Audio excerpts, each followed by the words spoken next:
ನಮಸ್ಕಾರ ಗೆಳೆಯರೇ.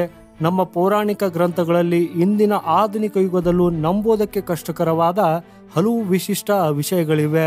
ಆದಾಗ್ಯೂ ಈ ಪ್ರಾಚೀನ ಕಥೆಗಳಲ್ಲಿ ಹಲವು ಕಥೆಗಳು ಈಗ ನಿಜವೆಂದು ಸಾಬೀತಾಗಿದೆ.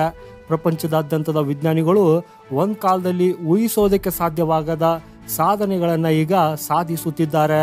ಉದಾಹರಣೆಗೆ ರಾಮಾಯಣ ಮತ್ತು ಮಹಾಭಾರತ, ಈ ಮಹಾಕಾವ್ಯಗಳು ಬ್ರಹ್ಮಾಸ್ತ್ರ, ಮಾಯಾವಿ ರಾಕ್ಷಸರು ಮತ್ತು ಕಣ್ಣು ಮಿಟುಕಿಸುವುದರಲ್ಲಿ ಲೋಕಗಳ ನಡುವೆ ಪ್ರಯಾಣಿಸುವ ಜನರಂಥ ಪರಿಕಲ್ಪನೆಗಳನ್ನು ಉಲ್ಲೇಖಿಸುತ್ತವೆ. ಈ ವಿಚಾರಗಳು ಆಧುನಿಕ ವಿಜ್ಞಾನದೊಂದಿಗೆ ಸಂಪೂರ್ಣವಾಗಿ ಹೊಂದಿಕೆಯಾಗದಿದ್ದರೂ ವೈಜ್ಞಾನಿಕ ಪ್ರಗತಿಯಿಂದಾಗಿ ಅಂತಹ ಪ್ರಗತಿಗಳು ಈಗ ವಾಸ್ತವವಾಗ್ತಾ ಇವೆ. ಸೊ ಗೆಳೆಯರೆ, ಇವತ್ತಿನ ಈ ಇಂಟ್ರೆಸ್ಟಿಂಗ್ ಮಾಹಿತಿಯನ್ನು ಕೊನೆವರೆಗೂ ನೋಡಿ ಹಾಗೂ ಭಾರತದ ಈ ಬ್ರಹ್ಮಾಸ್ತ್ರಕ್ಕಾಗಿ ವಿಡಿಯೋವನ್ನು ಲೈಕ್ ಮಾಡುತ್ತಾ ಕಮೆಂಟಲ್ಲಿ ಜೈ ಹಿಂದ್ ಅಂತ ಬರೆಯೋದನ್ನು ಮರೆಯದಿರಿ. ಸೊ ಗೆಳೆಯರೆ, ಭಾರತೀಯ ವಿಜ್ಞಾನಿಗಳು ಇತ್ತೀಚೆಗೆ ಚೀನಾ ಮತ್ತು ಅಮೆರಿಕ ಸೇರಿದಂತೆ ವಿಶ್ವದಾದ್ಯಂತ ತಜ್ಞರನ್ನು ಅಚ್ಚರಿಗೊಳಿಸುವ ಸಾಧನೆಯನ್ನ ಮಾಡಿದ್ದಾರೆ.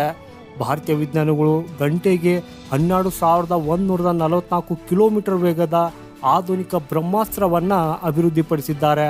ಫಾರ್ ಎಕ್ಸಾಂಪಲ್, ನೀವು ಇದನ್ನ ಹೀಗೆ ಅಂದ್ಕೊಳ್ಳಿ, ಈ ವೇಗದಲ್ಲಿ ದೆಹಲಿಯಿಂದ ವಾಷಿಂಗ್ಟನ್ ಡಿಸಿಗೆ ಪ್ರಯಾಣವನ್ನ ಕೇವಲ 1 ಗಂಟೆಯಲ್ಲಿ ಈ ಮಿಸೈಲ್ ಪೂರ್ಣಗೊಳಿಸಬಹುದು.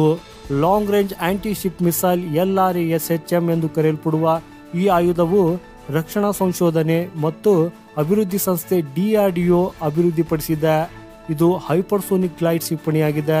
ಇದನ್ನು ನವೆಂಬರ್ 16, 2023ರಂದು ಒಡಿಸಾದ ಕರಾವಳಿಯ ಡಾಕ್ಟರ್ APJ ಅಬ್ದುಲ್ ಕಲಾಂ ದ್ವೀಪದಿಂದ ಯಶಸ್ವಿಯಾಗಿ ಪರೀಕ್ಷಾರ್ಥ ಉಡಾವಣೆಯನ್ನ ಮಾಡಲಾಯಿತು. 1,500 ಕಿಲೋಮೀಟರ್ ವ್ಯಾಪ್ತಿಯನ್ನು ಹೊಂದಿರುವ ಈ ಕ್ಷಿಪಣಿಯು ಉಡಾವಣೆಯಾದ 7 ರಿಂದ 8 ನಿಮಿಷಗಳಲ್ಲಿ ಶತ್ರು ಹಡಗು ಅಥವಾ ಯುದ್ಧ ನೌಕೆಯನ್ನ ನಾಶಪಡಿಸುತ್ತದೆ. ಇದನ್ನು ಭೂಮಿ ಮತ್ತು ಸಮುದ್ರ ಇವೆರಡರಿಂದಲೂ ನಿಯೋಜಿಸಲು ವಿನ್ಯಾಸಗೊಳಿಸಲಾಗಿದೆ. ಆರಂಭದಲ್ಲಿ ರಕ್ಷಣಾ ತಜ್ಞರು LRASHMನ ಗರಿಷ್ಠ ವೇಗ ಮ್ಯಾಕ್ 6 ರಿಂದ 7 ಅಂತ ಅಂದಾಜಿಸಿದರು. ಮ್ಯಾಕ್ ಅನ್ನೋದು ಶಬ್ದದ ವೇಗವನ್ನು ಅಳೆಯುವ ಒಂದು ಘಟಕವಾಗಿದೆ.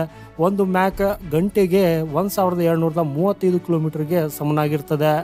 ಆದಾಗ್ಯೂ ಆಕ್ಚುಲ್ ಆಗಿ ಈ ಕ್ಷಿಪಣಿ 10 ಮ್ಯಾಕ್ನಲ್ಲಿ ಕಾರ್ಯನಿರ್ವಹಿಸುತ್ತದೆ ಹಾಗೂ ಇದು ಶಬ್ದದ ವೇಗಕ್ಕಿಂತ 10 ಪಟ್ಟರಷ್ಟು ವೇಗವಾಗಿರ್ತದೆ. ಇದರರ್ಥ ಅದು ಕೇವಲ 1 ಸೆಕೆಂಡಿನಲ್ಲಿ 3.37 ಕಿಲೋಮೀಟರ್ ದೂರವನ್ನು ಕ್ರಮಿಸಬಲ್ಲದು. ನಿಜಕ್ಕೂ ಇದು ಬೆರಗುಗೊಳಿಸುವ ಸಾಧನೆ. ಭಾರತ ಈ ಯಶಸ್ಸನ್ನು ಸಾಧಿಸಿದರೆ ಚೀನಾ ಮತ್ತು ಅಮೆರಿಕಾದಂಥ ಜಾಗತಿಕ ಸೂಪರ್ ಪವರ್ಗಳು ಈ ಕ್ಷೇತ್ರದಲ್ಲಿ ಏನು ಸಾಧಿಸಿವೆ ಎಂದು ಯಾರಾದರೂ ಆಶ್ಚರ್ಯ ಪಡಬಹುದು. ಈ ಎರಡು ದೇಶಗಳು ಒಂದೇ ರೀತಿಯ ಶಸ್ತ್ರಾಸ್ತ್ರಗಳನ್ನು ಅಭಿವೃದ್ಧಿಪಡಿಸಿವೆ.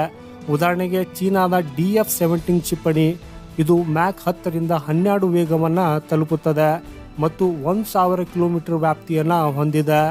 ಆದಾಗ್ಯೂ ಭಾರತವು LRASHMನೊಂದಿಗೆ ಸ್ಕ್ರಾಮ್ಜೆಟ್ ಮತ್ತು ಗ್ಲೈಡ್ ತಂತ್ರಜ್ಞಾನದಲ್ಲಿ ಹೊಸ ಮಾನದಂಡವನ್ನು ಸ್ಥಾಪಿಸಿದೆ.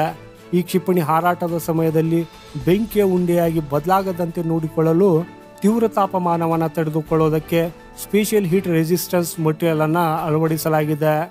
LRASHMನ ಯಶಸ್ವಿ ಪರೀಕ್ಷೆಯೊಂದಿಗೆ ಭಾರತೀಯ ನೌಕಾಪಡೆಯು ಹಿಂದೂ ಮಹಾಸಾಗರ ಪ್ರದೇಶದಲ್ಲಿ ಗಮನಾರ್ಹ ಕಾರ್ಯತಂತ್ರದ ಪ್ರಯೋಜನವನ್ನು ಪಡೆದುಕೊಂಡಿದೆ.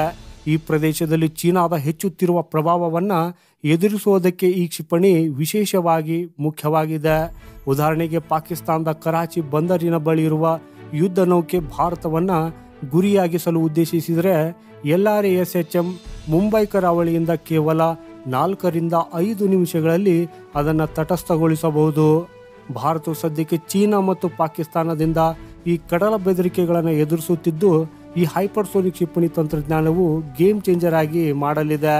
ಭಾರತದ ಈ ಕ್ಷಿಪಣಿ 1,000 ಕಿಲೋಮೀಟರ್ ವ್ಯಾಪ್ತಿಯನ್ನು ಹೊಂದಿರುವ ಚೀನಾದ DF-17ಗಿಂತ ಭಿನ್ನವಾಗಿದೆ. ಭಾರತದ LRASHM 1,500 ಕಿಲೋಮೀಟರ್ ವ್ಯಾಪ್ತಿಯನ್ನು ಹೊಂದಿದೆ. ಕೆಲವು ರಕ್ಷಣಾ ತಜ್ಞರು ಭಾರತವು ಕಾರ್ಯತಂತ್ರದ ಕಾರಣಗಳಿಗಾಗಿ ತನ್ನ ಕ್ಷಿಪಣಿಯ ನಿಜವಾದ ವ್ಯಾಪ್ತಿಯನ್ನು ಸಾರ್ವಜನಿಕವಾಗಿ ಕಡಿಮೆ ವರದಿ ಮಾಡಿದೆ ಅನ್ನೋದನ್ನು ಹೇಳಲಾಗ್ತಾ ಇದೆ. ತನ್ನ ಶಸ್ತ್ರಾಗಾರದಲ್ಲಿ LRASHM ಇದರೊಂದಿಗೆ ಭಾರತವು ಈಗ ಶತ್ರುಗಳು ತಮ್ಮ ಮಾರ್ಗವನ್ನು ಬದಲಾಯಿಸುವ ಮೊದಲು ಪ್ರದೇಶದ ಆಳಕ್ಕೆ ದಾಳಿ ಮಾಡುವ ಸಾಮರ್ಥ್ಯವನ್ನು ಹೊಂದಿದ್ದು, ಆಧುನಿಕ ಯುದ್ಧದಲ್ಲಿ ತನ್ನ ಅಸಾಧಾರಣ ಶಕ್ತಿಯಾಗಿ ತನ್ನ ಸ್ಥಾನವನ್ನು ಭದ್ರಪಡಿಸಿಕೊಂಡಿದೆ. ಸೊ ಗೆಳೆಯರೆ, ಈ ಮಾಹಿತಿ ಇಷ್ಟವಾದರೆ ವಿಡಿಯೋನ ಲೈಕ್ ಮಾಡುತ್ತಾ ಚಾನೆಲ್ಗೆ ಸಬ್ಸ್ಕ್ರೈಬ್ ಮಾಡೋದನ್ನು ಮರೆಯದಿರಿ. ಸಿಗೋಣ ಮುಂದಿನ ಮತ್ತೊಂದು ಇಂಟ್ರೆಸ್ಟಿಂಗ್ ಮಾಹಿತಿಯೊಂದಿಗೆ. ವಂದೇ ಮಾತರಂ. ಭಾರತ್ ಮಾತಾ ಕಿ ಜೈ.